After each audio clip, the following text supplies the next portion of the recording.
আরে কি বলিস, তোরই তো আপন বোন, এই কাজটা করে কি ঠিক হবে?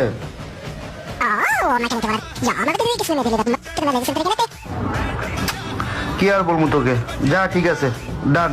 জান কালকে দেখা হইতেছে। আপু দৌড়া একটু তাড়াতাড়ি চল।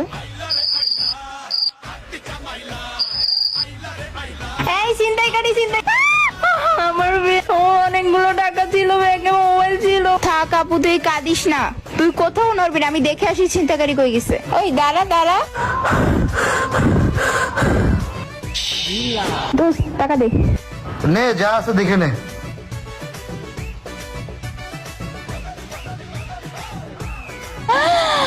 এত টাকা, তাও বলো টাকা নাই। নে বাদ বাকিটা তুই রাখ, ব্যাগটা সামলায় রাখিস। আচ্ছা ঠিক আছে, যা। অনেক কষ্ট করে তোর ফোনটা পাইছি।